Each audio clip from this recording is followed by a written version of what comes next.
Theorem 9.2 बड़ा important theorem है जी, इसको भी आपने सामने याद करना है, बार बार प्रैक्टिस करनी है। इस थ्योरम में क्या कहते हैं कि straight line drawn from the centre of a circle on card which is not a diameter.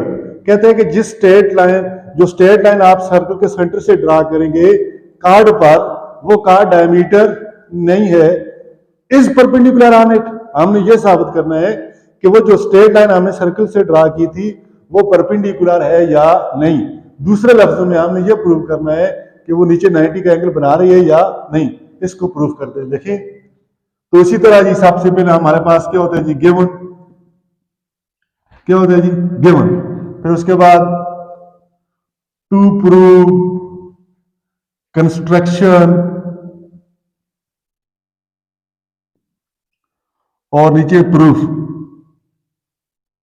Proof में हमारे पास एक साइड पर स्टेटमेंट्स होगी, स्टेटमेंट्स, और इधर क्या होगा, रीजंस। ठीक है,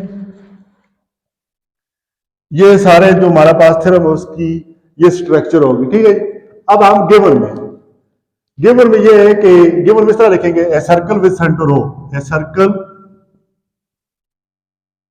विद सेंटर ओ, एक ऐसा सर्कल है जिसका सेंटर क्या है जी, ओ है।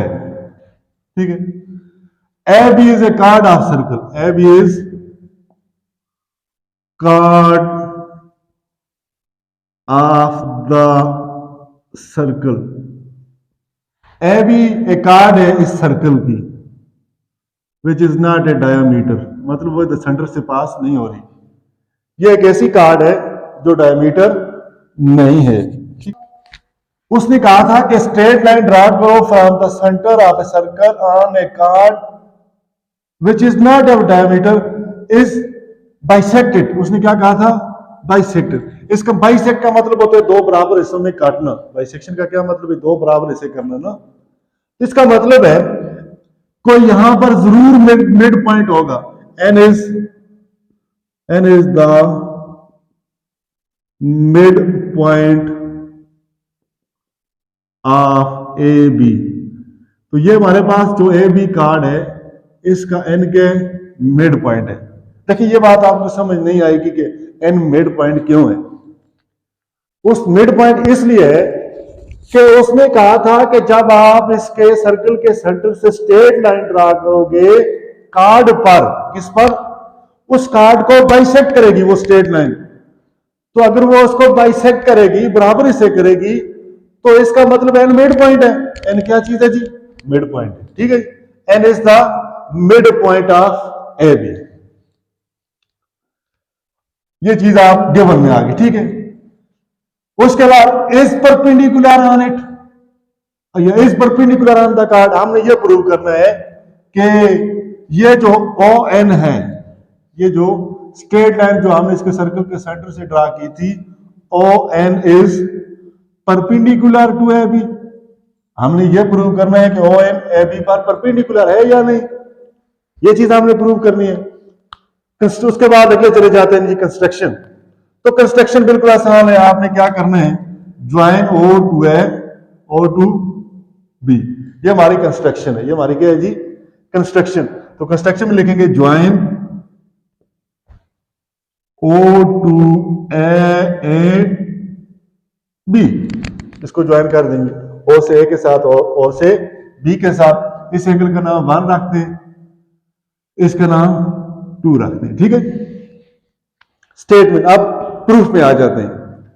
तो प्रूफ में हमारे पास दो ट्राइंगल बन गई, O A N corresponding to the triangle O B N. लिखेंगे I N N triangle O A N corresponding to the triangle O B N.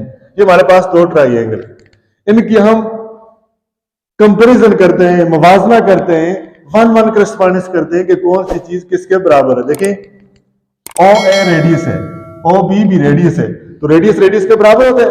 ठीक है, लिख लीजिए O A is congruent to O B.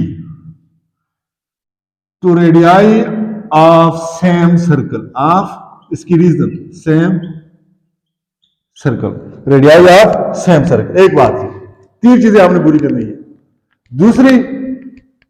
दूसरी ये कि उसने कहा था कि एन इज मिड पॉइंट, उसने कहा था कि वो जो स्ट्रेट लाइन आप ड्रा कर रहे हैं वो उसको बाइसेक्ट करती है। तो बाइसेक्ट का मतलब ये है कि वो उसको दरमियान से काटती है। A N is congruent to B N, A N किसके बराबर होगा, बी एन के। A N is congruent to B N, ये वाली साइड इसके बराबर है, कांग्रुएंट है। इसका आगे लिख देंगे गिवन, क्या लिखेंगे जी, कि उसने कहा था कि स्ट्रेट लाइन को जब आप ड्रा करेंगे वो उसको बाइसेक्ट करेगी, तो आप लिख सकते हैं A N is congruent to B N. दो बातें होंगी। अब जी तीसरी और आखिरी बात आपने साबित करना है। देखिए ओ एन, ये वाली साइड ओ एन इस ट्राइंगल में भी आ रही है, उसमें भी आ रही है, तो O N is congruent to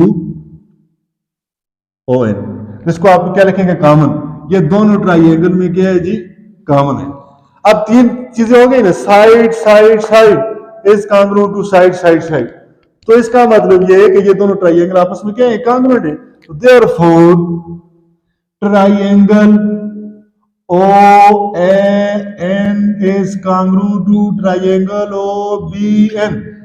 देखो जी, side side side side side side is congruent to side side side. अब दोनों ट्राइंगल हमने कांग्रुएंट कर ली। कांग्रुएंट का मतलब होता है equal in shape, equal in size. ये वाले ट्राइंगल इसके क्या है, इक्वल शेप है और इक्वल साइज है। ठीक है जी।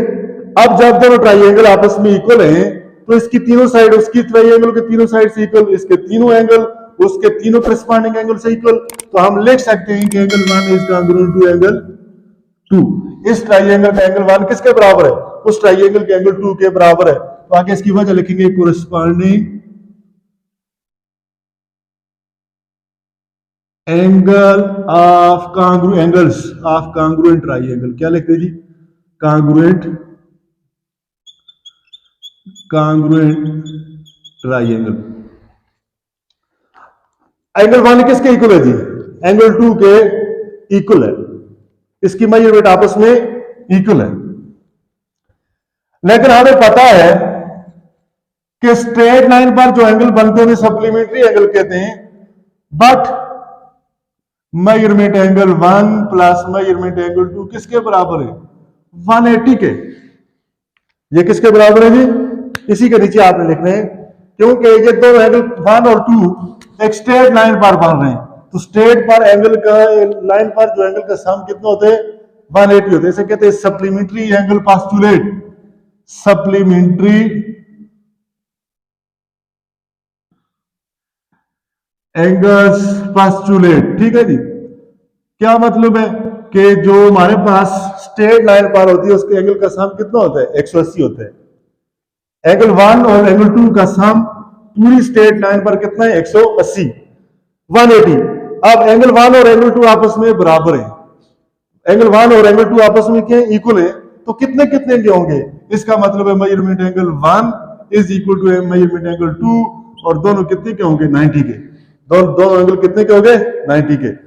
अब इस एंगल 1 भी 90 का है, एंगल 2 भी 90 का है, तो इसका मतलब ये हुआ कि ओ एन इज, ये जो ओ एन लाइन थी is perpendicular to A B, O N is perpendicular to A B. तो ये हमने क्या करना था, प्रूव करना था कि अगर दायरे के सेंटर से आप स्ट्रेट लाइन ड्रा करें, किस पर, किसी भी कार्ड पर, उस कार्ड को अगर ये बाइसेक्ट करेगी तो ये लाजमन क्या होगा जी, परपेंडिकुलर होगा।